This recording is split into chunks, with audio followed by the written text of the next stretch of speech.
Hello students, I hope you all are safe at home. So we were doing chapter 3rd of business studies, that is business environment. Today we will proceed further with this chapter. We had already covered the meaning, characteristics and importance of business environment. In the last video I had told you the two elements of business environment, that was economic environment and social environment. If any one of you have any query related to the topics I am covering day by day, you can ask me. Now I'll start the third, technological environment. Technological environment includes forces relating to scientific improvements and innovations which provide new ways of producing goods and services and new methods and techniques of operating a business. Technological environment का मतलब होता है जहाँ आपकी innovations, आपकी technology में जो है चेंजेस आ रहे हैं, उसे क्या बोलेंगे हम, टेक्नोलॉजिकल इन्वायरमेंट. पहले के टाइम पे आपके बहुत पहले के टाइम जब आपके कॉइन्स या करेंसी भी नहीं थे, करेंसी नोट्स नहीं थे, तो आपका क्या चलता था, बार्टर सिस्टम चलता था. बार्टर सिस्टम आपने ऑलरेडी पढ़ा होगा. बार्टर सिस्टम होता है जब सामने वाले के पास, जैसे मान लीजिए उसके पास गेहूं है और मेरे पास राइस है और उसको राइस की ज़रूरत है और मुझे गेहूं की, तो हम क्या करेंगे, आपस में जो है चीज़ें एक्सचेंज कर लेंगे. तो वैल्यू जो होती थी वो मनी में नहीं कैलकुलेट होती थी. अगर सामने वाले को किसी चीज़ की ज़रूरत है और हमारे पास वो चीज़ है, तो हम आपस में क्या कर लेंगे, चीज़ों को एक्सचेंज कर लेंगे. उसके बाद आपके जो है कॉइन्स आए, करेंसी नोट्स आए. ठीक है. अब आज के टाइम पे क्या हो गया, आज का जो ट्रेंड है वो ऑनलाइन ट्रेंड हो गया है. लोग जो है ऑनलाइन चीज़ें परचेज करने लग गए, ऑनलाइन ट्रेंड आ गया. आपकी ऑनलाइन बैंकिंग फैसिलिटीज़ आ गई हैं, डेबिट कार्ड, क्रेडिट कार्ड, ये सारी फैसिलिटीज़. तो जो टेक्नोलॉजी में चेंजेस आ रहे हैं उसे हम क्या बोलेंगे, टेक्नोलॉजिकल एनवायरनमेंट. पहले के टाइम पे आपका ब्लैक एंड वाइट टीवी आता था. ठीक है. फिर उसके बाद आपको कलर टीवी आने लग गया. फिर नॉर्मल स्क्रीन के जो टीवी आते थे अब एलईडी आने हैं.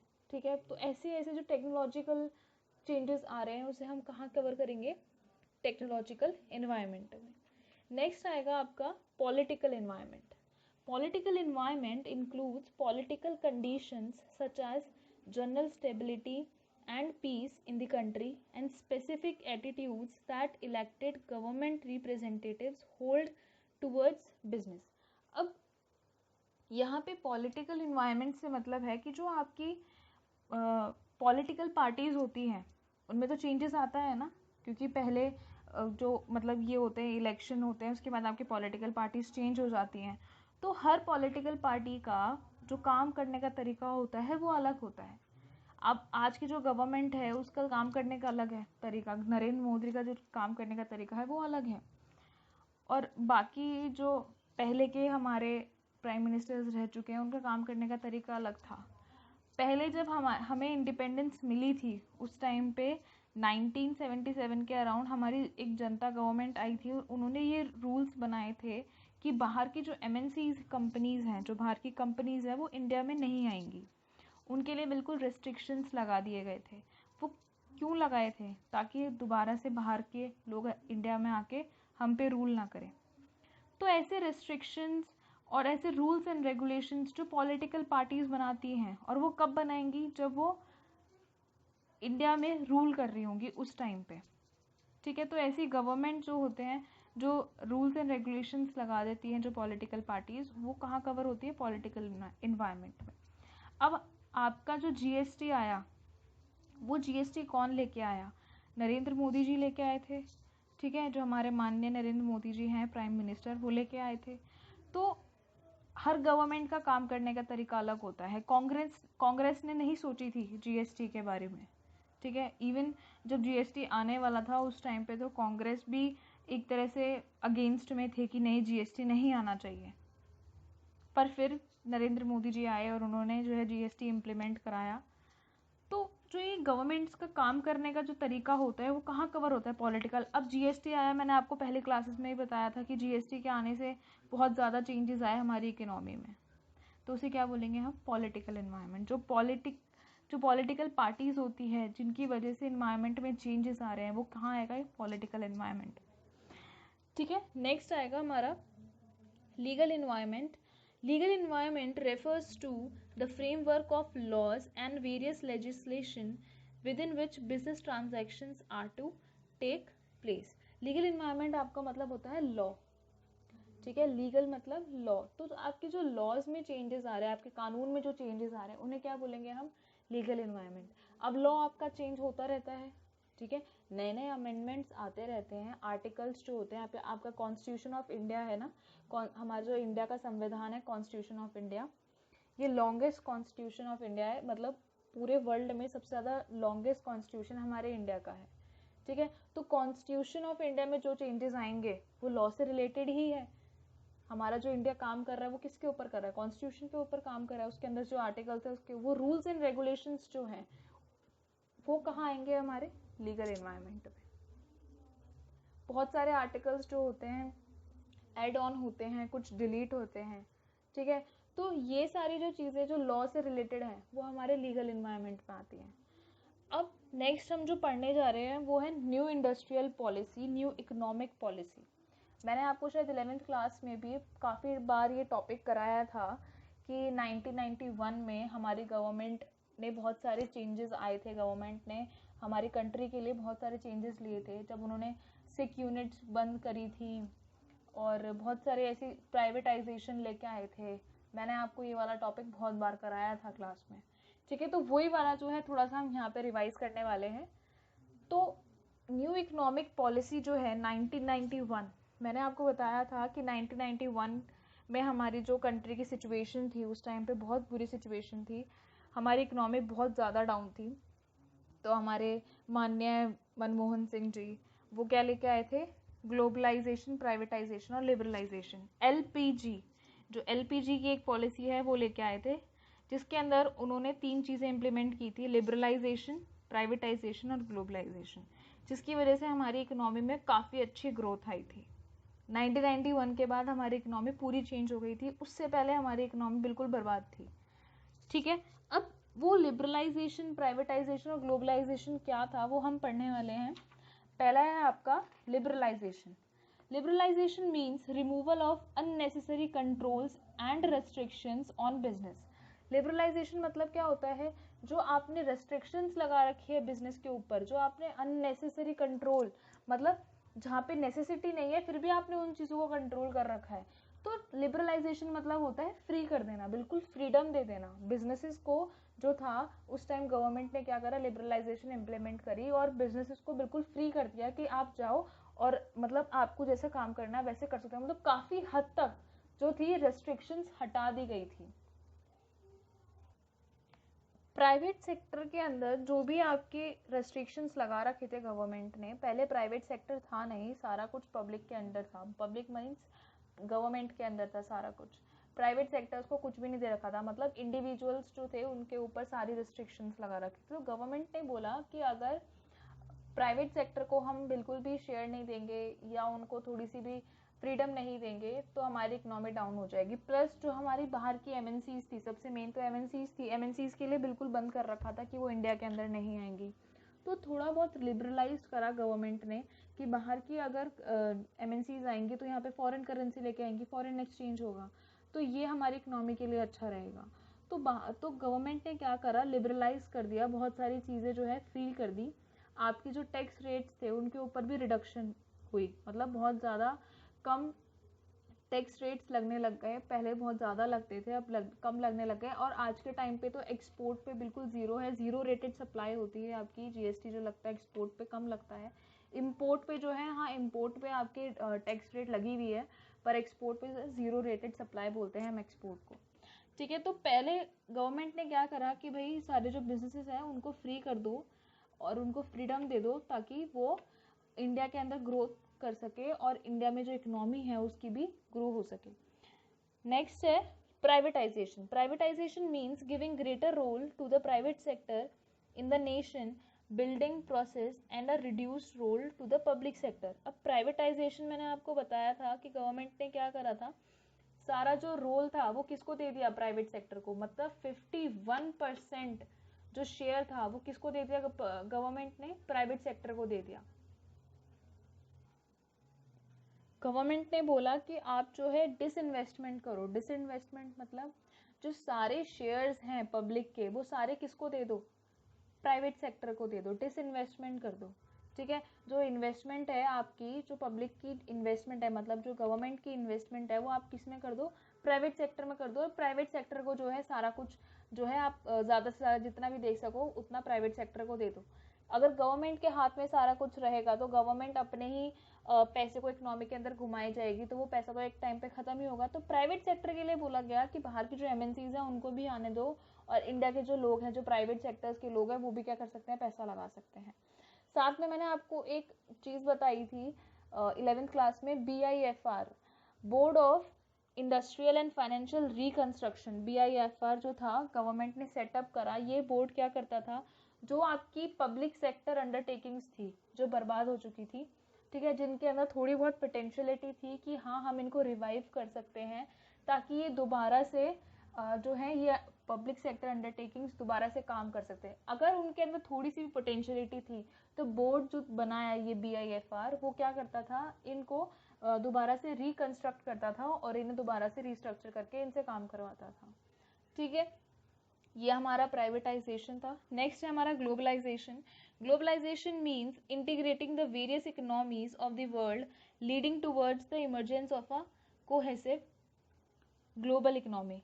मतलब ग्लोबलाइजेशन का मतलब सिर्फ इतना सा है कि आप की जो बाहर की जो MNCs हैं वो इंडिया में आ सके और इंडिया वाले लोग भी बाहर जा सके थे। मतलब ग्लोबली जो है हम काम कर सकते हैं।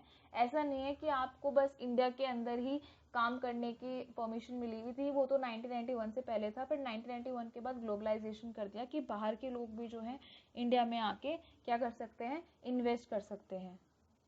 ग्लोबलाइजेशन ने गवर्नमेंट को बोला, ग्लोबलाइजेशन में गवर्नमेंट ने बोला कि जो हमारी इकनॉमी है, हमारी जो नेशनल इकनॉमी है वो बाहर की इकनॉमी से इंटरेक्ट कर सके, वर्ल्ड इकनॉमी से इंटरेक्ट कर सकते, ताकि और इवन हमारे जो लोग हैं वो बाहर की कस्टमर्स को भी क्या कर सकते हैं, सामान बेच सकते हैं, इंपोर्ट कर सकते हैं, एक्सपोर्ट कर सकते हैं इजीली। तो इसलिए ग्लोबलाइजेशन जो है गवर्नमेंट ने करी। अब ग्लोबलाइजेशन करने का एक फ़ायदा ये था कि इम्पोर्ट होगा, अगर आपका इंपोर्ट हो रहा है या आपका एक्सपोर्ट हो रहा है तो उस पर ड्यूटी लगेगी, तो ड्यूटी से क्या होगा, रेवेन्यू जनरेट होगा। किसका जनरेट होगा, गवर्नमेंट का जनरेट होगा।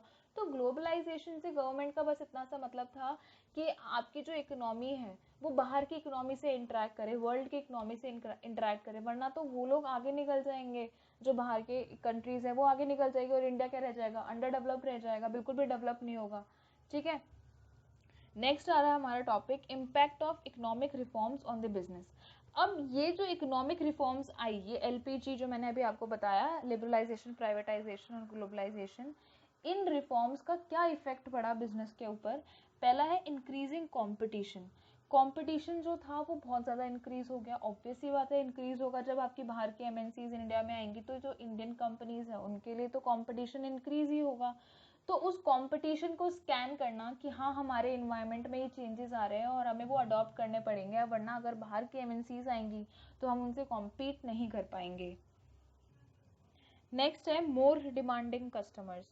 अब मोर डिमांडिंग कस्टमर्स से क्या मतलब है, अब जब आपकी बाहर की MNCs इंडिया के अंदर आएंगी तो कस्टमर्स की जो डिमांड है वो भी इंक्रीज हो जाएगी, वो भी ये चाहेगा कि मुझे जो है अच्छी क्वालिटी का प्रोडक्ट मिले।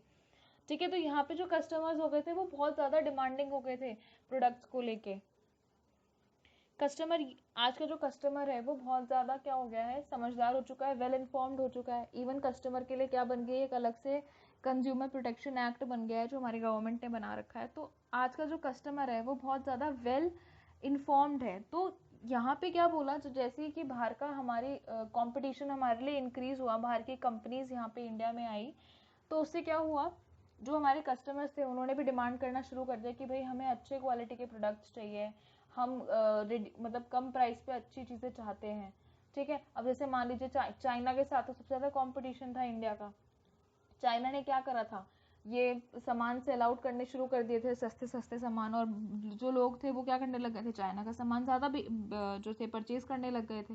आपको पता होगा चाइना का एक छोटा सा फ़ोन आता था पहले, तो उस छोटे से फ़ोन में कितने सारे फीचर्स होते थे, इवन उसका स्पीकर भी कितना अच्छा होता था, तो और इवन उसकी कॉस्ट भी कितनी कम होती थी। तो ऐसी बाहर की जो एमएनसीज हैं, बाहर की जो कंट्रीज़ हैं, उनके साथ कॉम्पीट करना, प्लस कस्टमर्स की जो डिमांड है वो इंक्रीज करना होना, तो इन चीज़ों की वजह से जो बिजनेसमैन है उनको इन्वायरमेंट को स्कैन करना पड़ा कि हमें भी देखना पड़ेगा, वरना ऐसा ना हो कि बाहर के एमएनसीज जो है हमारे कस्टमर्स को ले जाएं। कस्टमर को ले जाएं मतलब कस्टमर्स उनके लिए अट्रैक्ट हो और उन्हीं की चीज़ें परचेज करें। नेक्स्ट है हमारा रैपिडली चेंजिंग टेक्नोलॉजिकल इन्वायरमेंट। अब आपको पता है जैसे जैसे हमारा जो इन्वायरमेंट है वो डायनामिक है, एक जैसा नहीं रहता, ठीक है। डायनेमिक मतलब चेंजेस आते रहते हैं। तो यहाँ पे क्या बोला गया है कि जैसे आपकी टेक्नोलॉजी में चेंज आएगा, आपके इन्वायरमेंट टेक्नोलॉजी में चेंज आएगा, आपको भी वो जो चेंज है वो अडॉप्ट करना पड़ेगा। अब जैसे आपका कंपटीशन भी इंक्रीज हो रहा है, साथ में कंपटीशन इंक्रीज हो रहा है, तो सामने वाली जो कंपनीज है वो क्या यूज़ कर रही है, वो हाई टेक्नोलॉजी यूज़ कर रही है अपनी। तो आपको भी टेक्नोलॉजी यूज़ करना, जो हाई टेक्नोलॉजी है वो यूज़ करनी पड़ेगी, आपको भी अपडेटेड रहना पड़ेगा। आपको आपके प्रोडक्ट्स जो है, जो आपकी सर्विसेज आप उनको रेंडर कर रहे हो, वो सारी चीज़ें जो हैं आपको टेक्नोलॉजी के अकॉर्डिंग बनानी पड़ेगी। मतलब ऐसी बनाओगे ताकि आप अपने कॉम्पिटिटर से क्या कर सको, कम्पीट कर सको। नेक्स्ट आया हमारा नेसेसिटी फॉर चेंज। अब 1991 से पहले जो क्या था, हमारी इकोनॉमी स्टेबल थी, ठीक है। जैसे चल रही थी बिल्कुल उसी के अकॉर्डिंग चल रही थी, क्योंकि ना तो कोई बाहर का इंसान इंडिया में आ रहा था, ना इंडिया के बाहर जा रहे थे।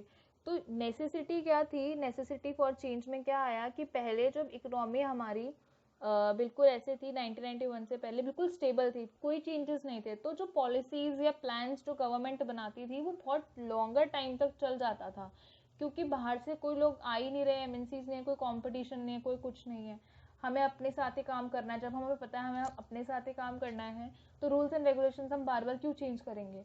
तो यहाँ 1991 के बाद जो है हमारी बाहर की जो एमएनसीज आई, उसके बाद कंपटीशन में बहुत ज़्यादा इंक्रीज हुआ। तो उस कंपटीशन जब इंक्रीज हुआ उसके बाद हमें अपने इन्वायरमेंट को भी स्कैन करना पड़ा कि इन्वायरमेंट में क्या चेंजेस आ रहे हैं, क्योंकि बाहर की जो चीज़ें आ रही है इंडिया में आ रही है, तो वो नई नई चीज़ें लेके आएंगे और अच्छी चीज़ लेके आएंगे, क्योंकि उन्हें कस्टमर्स अट्रैक्ट करने हैं। तो ऐसे इन्वायरमेंट में चेंज आया, फिर उसके बाद हमें भी जो है ज़रूरत लगी कि हाँ हमें भी अपने पॉलिसीज प्लान्स जो है टाइम टू टाइम मॉडिफाई करने पड़ेंगे, टाइम टू टाइम चेंज करने पड़ेंगे, जैसे जैसे इन्वायरमेंट में चेंज आ रहा है। नेक्स्ट है need for developing human resource. अब जैसे ही आपका कंपटीशन इंक्रीज हुआ है, बाहर के लोग आपके इंडिया में आ रहे हैं, तो उनके पास क्या है, अच्छी ट्रेनिंग है, ठीक है। हमारी तो इकोनॉमी ऐसी थी, हम इंडिया वाले ही तो ऐसे थे जिन्हें ट्रेनिंग नहीं मिलती थी, या जो अच्छी खासी एजुकेशन नहीं प्रोवाइड मतलब ले पाते थे, प्लस उन्हें कॉम्पीट करना नहीं आता था। पर बाहर के लोग तो बहुत ज़्यादा एडवांस है, इवन आज के टाइम पे भी जो बाहरी कंट्रीज़ हैं वो इंडिया से काफ़ी ज़्यादा आगे हैं, ठीक है। तो यहाँ पे क्या बोला गया है need for developing human resource में, कि इंडिया जब कंपटीशन आया 1991 के बाद, बाहर की कंट्रीज, बाहर की जो कंपनीज है वो इंडिया में आई, तो यहाँ के लोगों को लगा, जो इंडियन फर्म्स हैं उनको ये लगा कि भाई हमें भी हमारे ह्यूमन रिसोर्स, जो हमारे वर्कर्स हैं, हमारे एम्प्लॉयज़ हैं, हमें उनको ट्रेन करने की ज़रूरत है, ठीक है। अगर वो हाईली एजुकेटेड होंगे, प्लस हाईली एजुकेटेड तो क्या, उस टाइम पे तो एजुकेशन ही होती थी, वही बहुत बड़ी बात होती थी, तो एजुकेटेड भी हो प्लस अच्छा खासी उनके पास ट्रेनिंग हो, तो हमें ज़रूरत नहीं पड़ेगी कि अपने एम्प्लॉयज़ को कोई काम बार बार बताना पड़े या कुछ। तो इन चीज़ों की ज़रूरत 1991 के बाद जो इंडियन फर्म्स हैं उन्होंने रियलाइज़ करी कि हमें हमारे एम्प्लॉयज़ को ट्रेन करना पड़ेगा, उन्हें अच्छी ट्रेनिंग देनी पड़ेगी, तभी हम जो है बाहर की कंपनी के साथ कम्पीट कर पाएंगे। लास्ट है हमारा मार्केट ओरिएंटेशन। पहले के टाइम पे क्या होता था, पहले के टाइम पे बस हमने प्रोड्यूस करा सामान और उसके बाद हम मार्केट में ले गए सेल करने के लिए, हम ये नहीं देखते थे कस्टमर की क्या नीड है, उसको वो सामान आएगा पसंद या नहीं आएगा, हम ये चीज़ें नहीं सोचते थे 1991 से पहले, ठीक है। 1991 से पहले हमारा प्रोडक्शन ओरिएंटेड होता था, प्रोडक्शन ओरिएंटेड मतलब प्रोडक्शन के ऊपर ही फोकस। फिर उसके बाद 1991 के बाद हमारी जो फर्म्स है उन्होंने क्या सोचा कि हमें प्रोडक्शन के अलावा मार्केट पे भी फोकस करना पड़ेगा। अगर हम मार्केट पे फोकस नहीं करेंगे तो हमें ये नहीं पता चलेगा कि हमारे कस्टमर की क्या नीड है।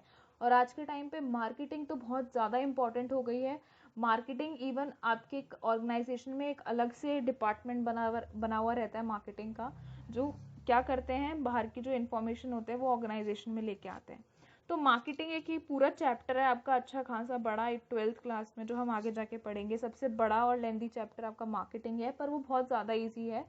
वो आपकी डे टू डे आप इजीली समझ जाओगे उसे कि हाँ उसे हमें कैसे करना है। तो ये आपका बिजनेस एनवायरनमेंट का चैप्टर यहाँ पे कंप्लीट हो चुका है।